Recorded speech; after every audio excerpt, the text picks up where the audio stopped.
Irmãos amados, vamos então abrir a palavra de Deus no Evangelho de Cristo, conforme o relato de... Obrigado, pastor.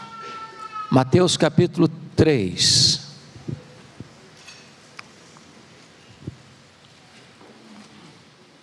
Mateus capítulo 3, versículo 11.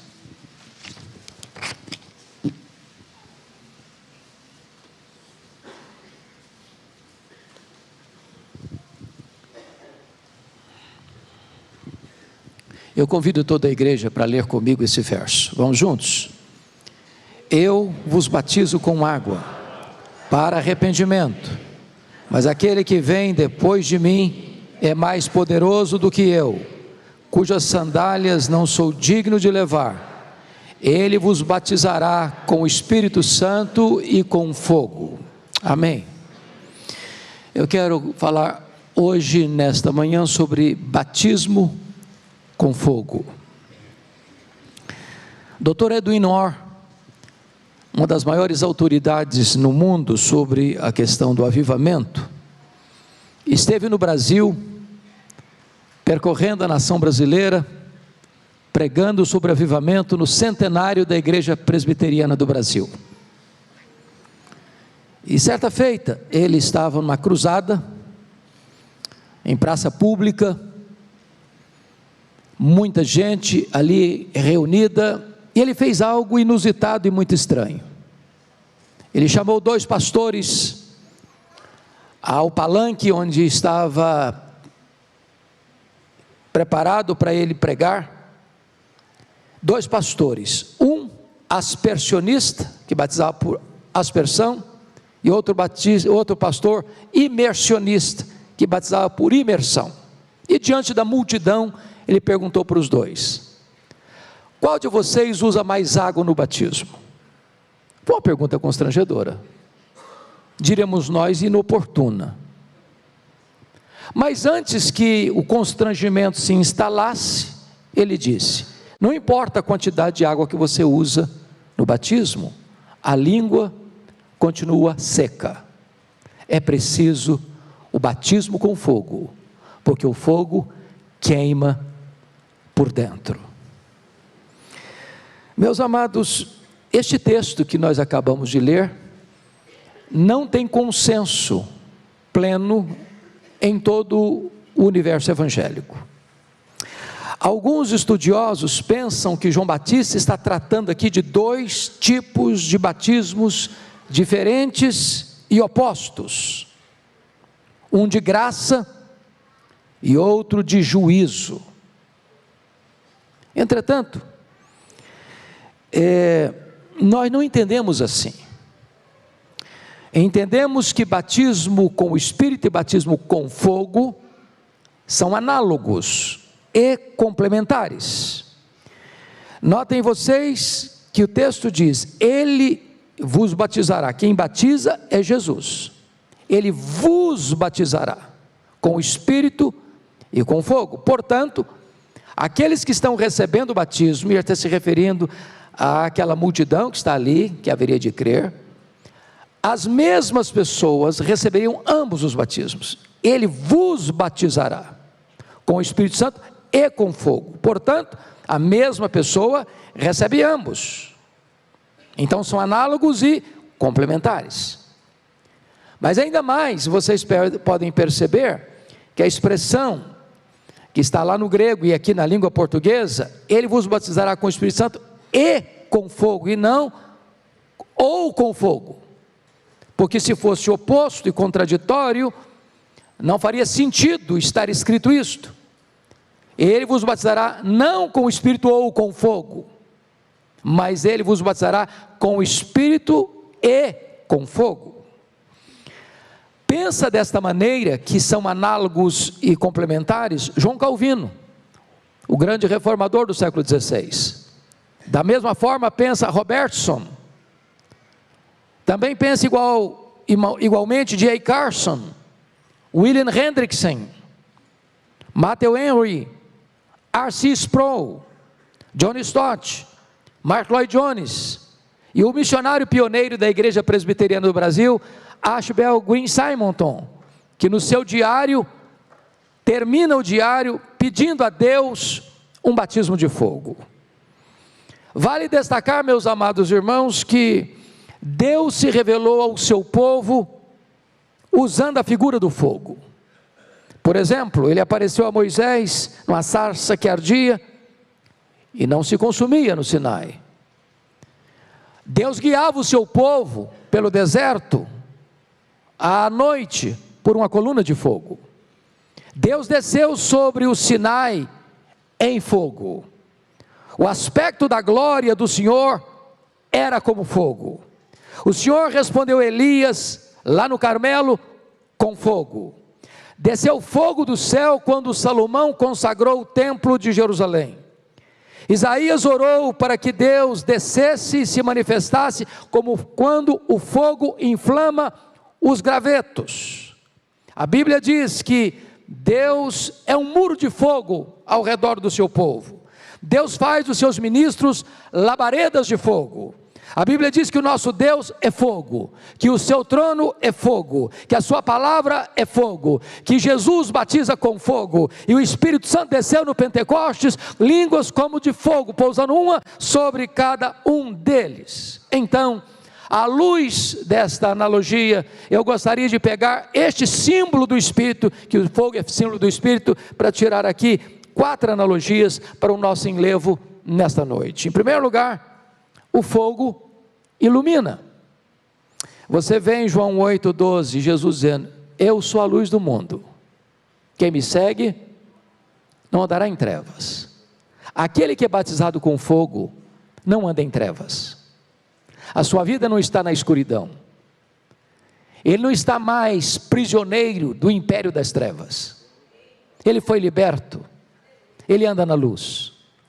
A vida dele não tem mais nada escondido nas sombras. Não tem nada mais empurrado para debaixo do tapete. Ele quer andar na luz. Ele anseia pela luz. Ele anseia por santidade. Ele quer viver na presença de Deus, numa novidade de vida.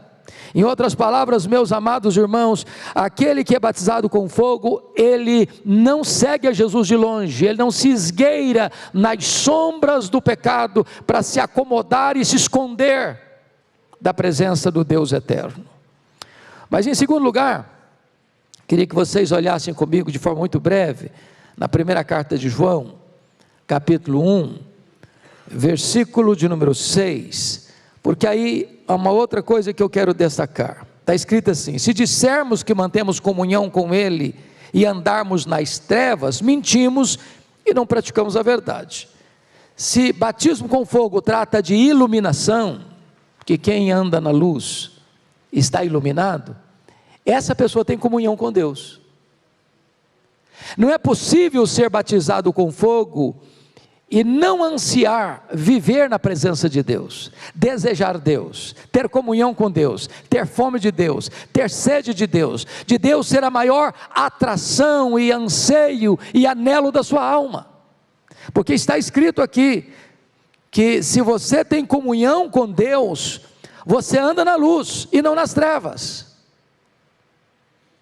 A grande pergunta é o que dá prazer ao nosso coração. Quem é o amado da nossa alma? A quem desejamos mais do que o ar que respiramos? Quem é absolutamente necessário para nós? É essa presença de Deus? Quem é batizado com fogo tem comunhão com Deus.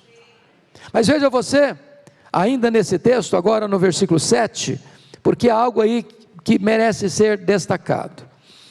Se porém andarmos na luz, como Ele está na luz, mantemos comunhão uns com os outros, e o sangue de Jesus, seu Filho, nos purifica de todo pecado.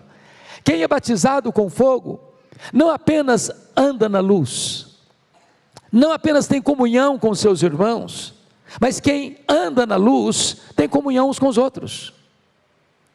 Meus irmãos, um dos grandes entraves para o avivamento, uma das grandes barreiras que retém as chuvas do avivamento, são relacionamentos estremecidos na igreja, mágoas, ressentimentos, amarguras, ranços, divisões, intrigas, partidos, querelas, disputas. Um dos pregadores mais conhecidos do Brasil, percorrendo a nação brasileira, há algumas décadas, disse que o pecado que ele mais encontrou na igreja evangélica brasileira foi o pecado da mágoa.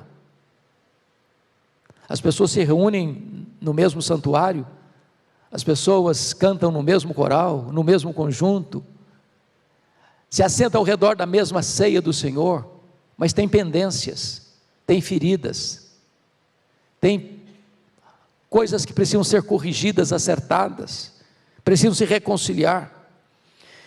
Eu estive em São Paulo certa feita, pastor Erival, e me hospedei na casa de um pastor. Eu ia pregar na igreja que ele era pastor. Ele era um grande evangelista, e ele estava muito frustrado, porque ele estava ali já há 2 anos, e não tinha visto conversões ainda, e conversávamos aquela noite, orando sobre isso. Isso era 1993, e naquele dia nós fomos para a igreja, e eu preguei esse sermão em 1993, e nunca mais preguei, estou pregando hoje de novo. Quando eu terminei de pregar, alguma coisa estranha aconteceu. Estávamos orando, olhos todos fechados, quando um ruído aconteceu no templo. 2 mulheres, líderes da igreja, uma sentada atrás, outra sentada à frente. Elas se entreolharam e correram uma na direção da outra e se abraçaram e choraram convulsivamente. Elas estavam brigadas, se tratavam como inimigas dentro da própria igreja. No culto da noite, era um culto evangelístico, nós tivemos 10 decisões por Cristo, e Deus começou a visitar aquela igreja. Onde tem mágoas, irmãos, nós retemos as chuvas do avivamento. É preciso perdão, é preciso cura, é preciso restauração. Quando Ellen Stiggins estava pregando sobre avivamento lá na missão Quacisabanto, lendo aquele texto de Mateus, se você ao trouxer a tua oferta ao altar, te lembrar que algum irmão tem alguma coisa contra ti, deixa a tua oferta, vai lá, reconcilia com ele, depois vem e faz a sua oferta. E ele começou a pregar sobre esse texto, e de repente o auditório foi se esvaziando, e ele não entendeu bem. É que as pessoas estavam com tanta pressa para obedecer a palavra e acertar a vida uns com os outros, que não suportaram sequer terminar o culto para ir resolver o problema. Nós precisamos, irmãos, de um batismo com fogo, para que haja perdão no meio do povo de Deus, para que haja cura dos relacionamentos no meio do povo de Deus. Quando Jonathan Goforth orava por avivamento na China, e não via resultados, ele lia uma obra de um avivalista, e a obra dizia o seguinte: a não ser que você obedeça os princípios de Deus sobre o assunto, você não vai ter eficácia na sua oração por pedido de avivamento. E um dos critérios que Deus exige em tempos de avivamento é arrependimento, é confissão de pecados, é perdão, é reconciliação. E então Deus revelou, mostrou para ele o seguinte, que tinha uma pessoa que falava muito mal dele, e ele estava muito chateado, muito magoado, muito ferido com essa pessoa, e o Espírito de Deus o constrangiu a ir lá, pedir perdão, confessar, resolver o problema, se reconciliar. E então um avivamento chegou onde ele estava, que se espalhou pela China, chegou até a Coreia, e Deus fez coisas extraordinárias através de Jonathan Goforth, porque um princípio precisava ser obedecido lá na cidade de Xangai, e foi isso que ele fez. Se nós queremos um avivamento, irmãos, precisamos deste batismo de fogo, que nos faz andar na luz, ter comunhão com Deus, ter comunhão uns com os outros. Mas me permita pegar o símbolo do fogo e pensar numa outra ideia. O fogo não só ilumina, o fogo purifica. Fogo purifica.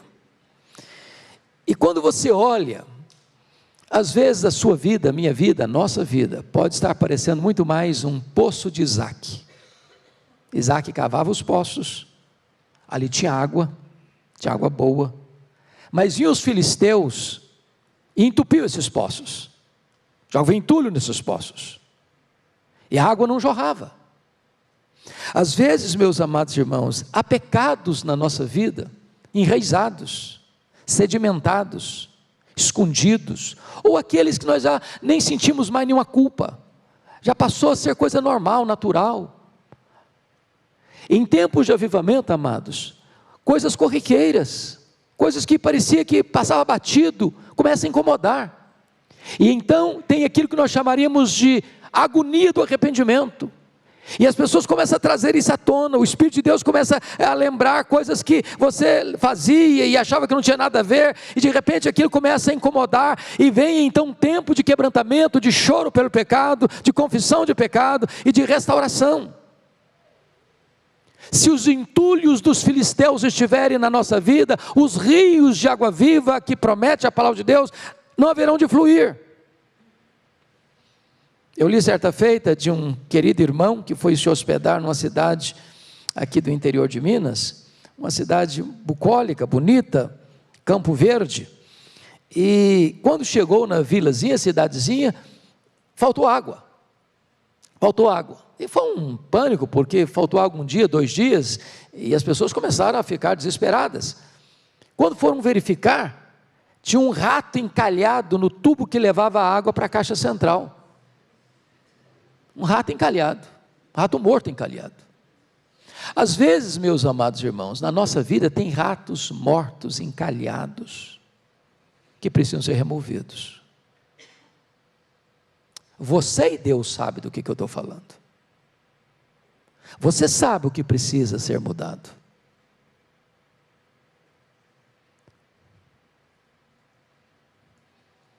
E esta igreja conclama-nos neste dia, não é para ser um dia a mais, é para fazermos uma revisão daquilo que precisa ser tirado, como aconteceu lá com Jacó. Deus disse: olha, Jacó, você vai subir para Betel, eu vou te dar uma chance. Ele estava numa situação dramática, a ponto de a família dele sofrer uma chacina, e Deus disse: só para Betel, mas você vai largar os ídolos para trás, você vai tirar as roupas sujas e largá-las, você vai limpar as suas mãos. É preciso purificação, queridos. Antes de Naamã ser curado da sua lepra, Eliseu diz: você tem que tirar essa armadura, porque você está escondendo a sua lepra atrás dessa armadura. Você tem que mostrar para todo mundo quem é você. Se você não tirar a armadura e não mergulhar no Jordão, não tem esperança para você, não tem libertação para você, não tem perdão para você, não tem purificação para você. O que é que Eliseu está mandando? É preciso que o pecado venha à tona, para que ele seja confessado e abandonado, e o fogo do Espírito Santo purifica, meus amados irmãos. A ordem que Deus deu a Josué foi esta: santificai-vos, porque amanhã o Senhor fará maravilhas no meio de vós. A ordem de Deus para você e para mim nesta manhã é: sonda-me, ó Deus, sonda-me, ó Deus, vê se há em mim algum caminho mau, e guia-me pelo caminho eterno. Mas, amados irmãos, me permita uma terceira figura aqui do fogo, e ele vos batizará com Espírito Santo e com fogo.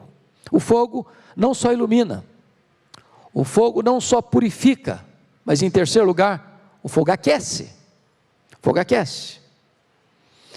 Meus amados, cristianismo não é verdade no gelo, é verdade em fogo.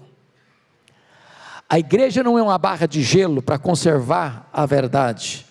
A igreja é uma fogueira acesa para resplandecer a glória de Deus. Nós precisamos desse aquecimento. Nós precisamos desse poder.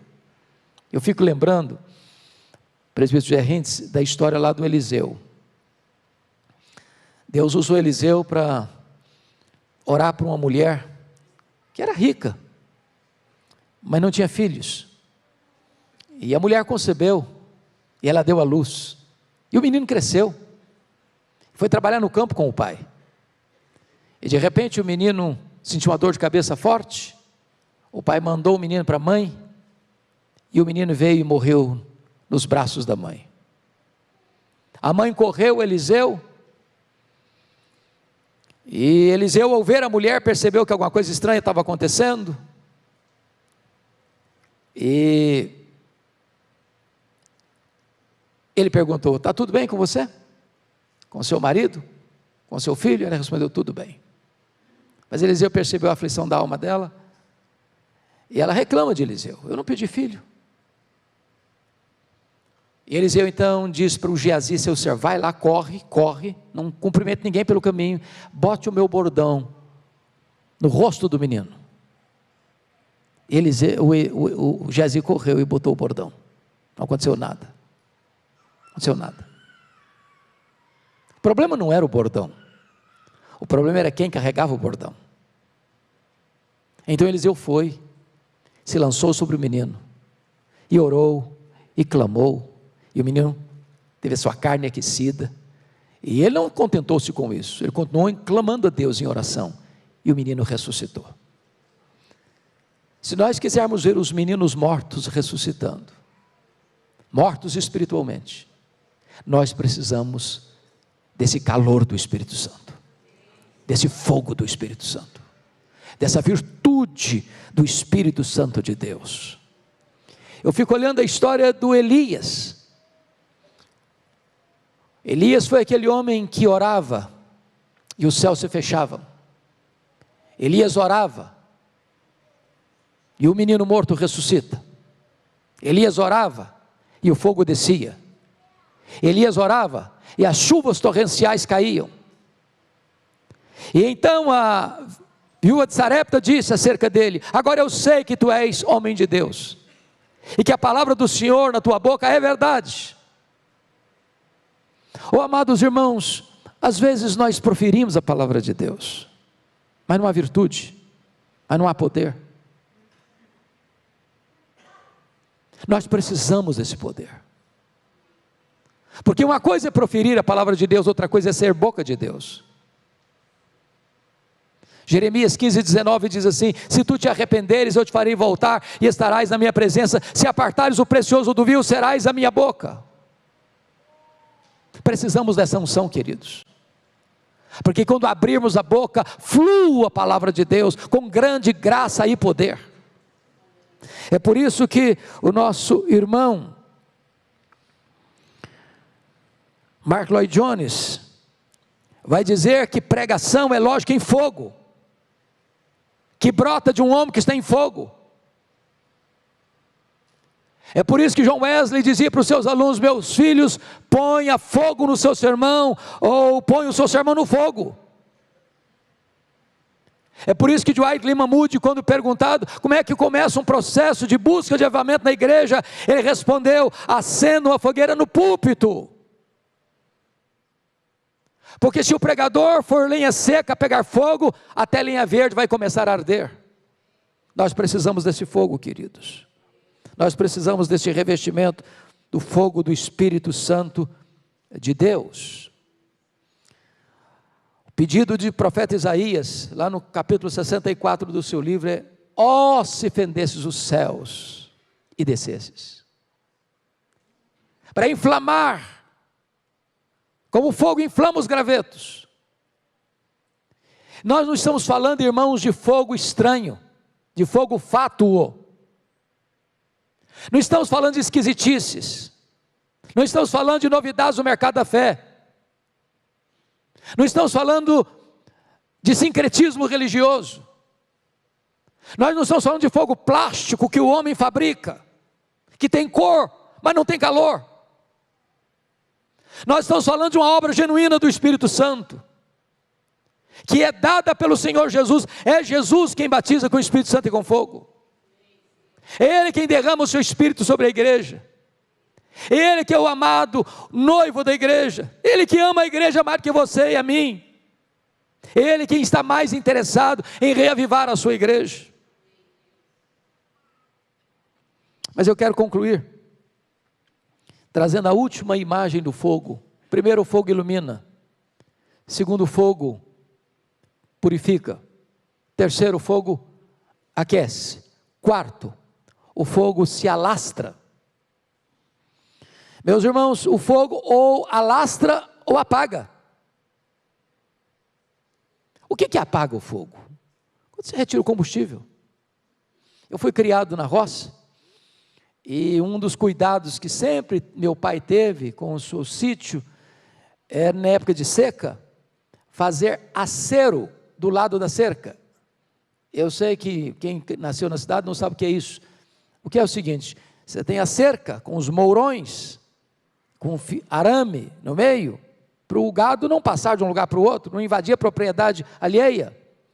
Então você limpa alguns metros, tirando todo o mato, todo o capim seco, qualquer coisa. Então o fogo vem de lá para cá com toda a fúria. Quando chega aqui perto da cerca, tem um acero, ele não vai entrar, ele não vai passar. Às vezes, irmãos, o fogo do Espírito está vindo, operando maravilhas. Quando chega perto da nossa vida, tem um acero. Tem um acero. Ele não chega. Ele não encontra combustível em nós. Ele não encontra fome em nós de Deus, sede de Deus.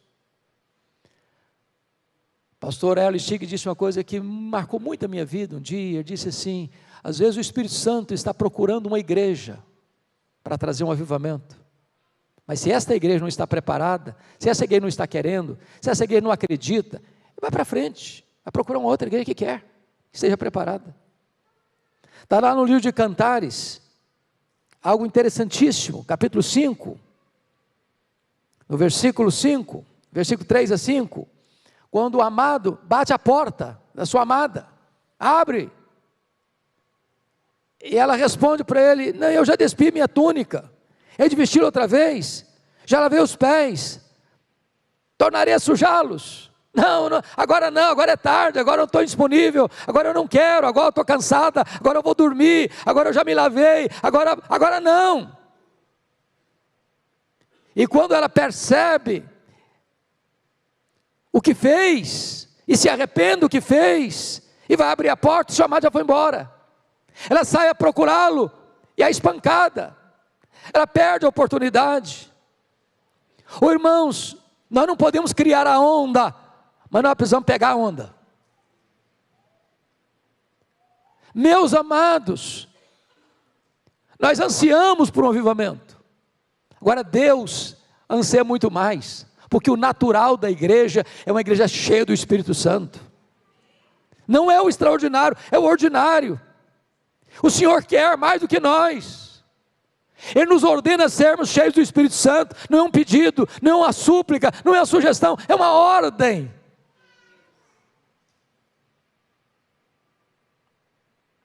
Eu pergunto a você: o que espalha o fogo? O que espalha o fogo é o vento.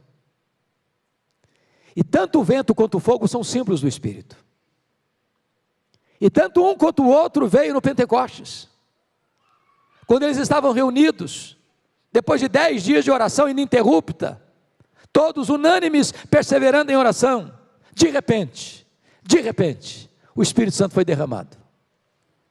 E entrou naquela casa um vento, o Espírito entrou como um vento impetuoso, encheu toda a casa. Línguas como de fogo pousando uma sobre cada um deles. E todos ficaram cheios do Espírito Santo. E aqueles crentes acovardados agora são ousados. Eles que estavam intimidados agora não têm medo, nem de prisão, nem de açoite, nem do martírio. E a igreja foi se multiplicando e se multiplicando e se multiplicando. Deus é o mesmo, e a promessa é para nós também. Porque quando Pedro se levantou no Pentecostes, ele disse: esta promessa não é apenas para vós, esta promessa é para os vossos filhos, esta promessa é para aqueles que ainda estão longe, esta promessa é para quantos o Senhor nosso Deus chamar, esta promessa é para a igreja presbiteriana de Pinheiros, esta promessa é para você, esta promessa é para mim. Meus amados, você quer isso para a sua vida?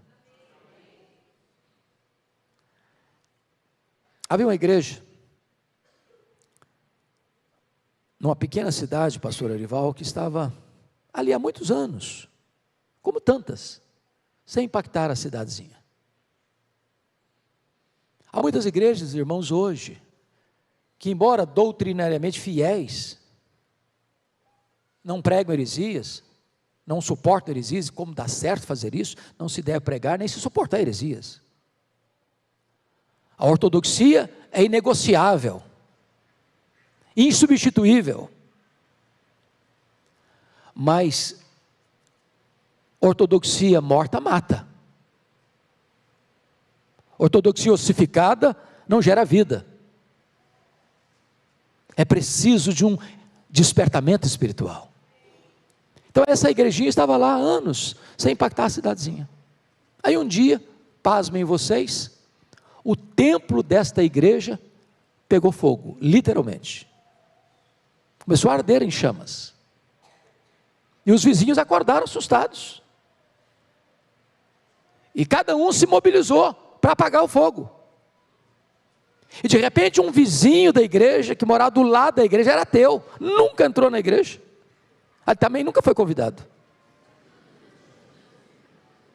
E o vizinho também pegou baldes e está lá, jogando baldes d'água para apagar o fogo, o incêndio. A zeladora da igreja, ao olhá-lo e reconhecê-lo, disse: mas o senhor aqui, é a primeira vez que eu vejo o senhor na nossa igreja. Ele respondeu: mas também é a primeira vez que essa igreja pega fogo.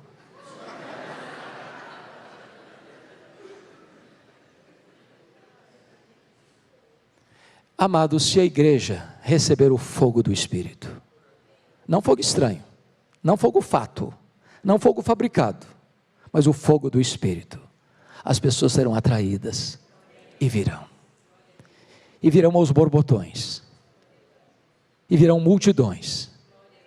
Foi assim no passado, pode ser assim no presente. A nossa oração, com todo o ardor da nossa alma, é: faz de novo, Senhor, faz de novo, faz de novo. Eu quero orar com vocês e por vocês. Feche os seus olhos, por gentileza, e vamos orar.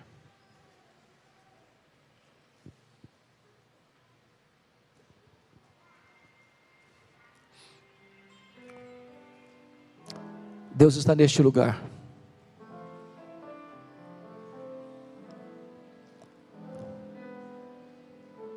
E Deus pode tratar com você, pessoalmente com você, nesta manhã.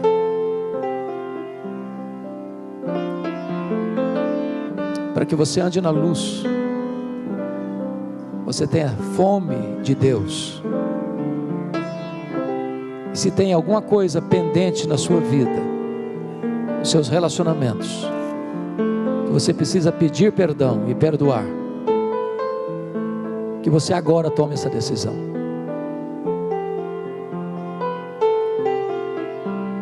Se tem coisas na sua vida que precisam ser tratadas, confessadas, abandonadas, pecados, hábitos, vícios, que hoje você peça a Deus para tirar as vestes sujas, como o Senhor tirou as vestes sujas do sacerdote Josué.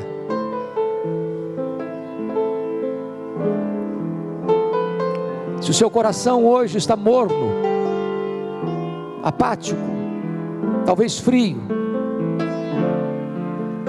hoje você pode pedir para Deus inflamar o seu coração.